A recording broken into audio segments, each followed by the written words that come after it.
pensez que ce scénario du pire, il faut effectivement le prévoir quand on dit que la SNCF, c'est 1 à 2% de la consommation d'électricité en France par an?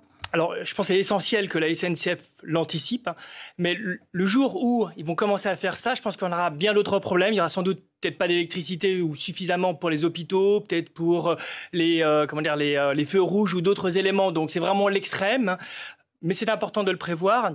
De toutes les manières, il y a déjà un certain nombre d'actions qui sont mises en place au sein de la SNCF. On l'a vu, l'éco-conduite, l'éco-stationnement.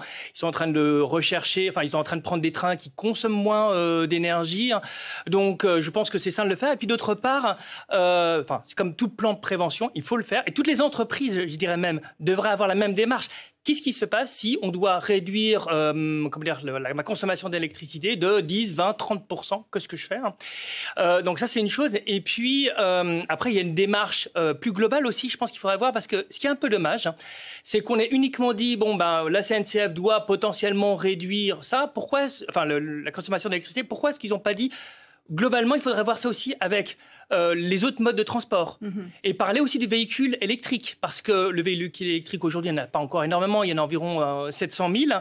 Mais lorsqu'on en aura peut-être plusieurs millions, il faut aussi intégrer cette dimension et certainement avoir des mesures de sobriété dans ce cadre-là. On a vu ce qui se passe en Californie. Absolument. Avec un réseau électrique. Charger les voitures électriques ou difficilement en ce moment parce qu'il y a de fortes chaleurs et il y a aussi un manque d'électricité. Avec malgré tout un réseau électrique qui est nettement moins performant que le nôtre, etc. Mais ce que je veux dire par là, c'est que le gouvernement doit vraiment intégrer cette dimension de mobilité, l'utilisation de l'électricité en termes de mobilité, mais de manière plus globale, et peut-être aussi favoriser, que ce soit des vélos électriques ou d'autres choses. Et puis, encore même plus global, c'est d'avoir une stratégie de sobriété à travers des éco-gestes. On pourra peut-être parler d'éco-watts de RTE, mais on pourra en parler après. Mais c'est assez cocasse, on va le dire comme ça, et Bernard le soulignait. On dit qu'il faut privilégier le train à l'avion en ce moment, et particulièrement parce qu'on veut lutter contre le réchauffement climatique.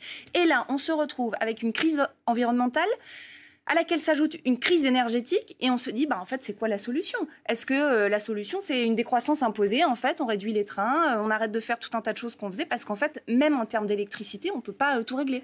Alors, je trouve qu'on est dans une phase, et on ne va pas avoir beaucoup de temps, où il faut mettre en place des infrastructures qui permettent de réduire cette consommation d'énergie. J'en ai parlé, ça peut être des pistes cyclables, ça peut être développer les transports en commun pour réduire l'impact pour les personnes. Parce que le problème, c'est qu'il y a des choses qu'on ne pourra pas faire lorsqu'on sera au pied du mur.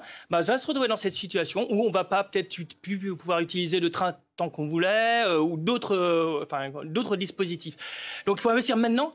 Parce que quand on aura le couteau sous la gorge, ça va être nettement plus compliqué. On dira on n'a plus d'argent, on n'a plus de moyens et on ne peut plus mettre en place des infrastructures qui justement permettent d'avoir de la sobriété énergétique. Grosso modo, c'est que d'un côté, on consomme beaucoup. Et une autre manière, c'est d'investir aujourd'hui pour des infrastructures qui consomment moins.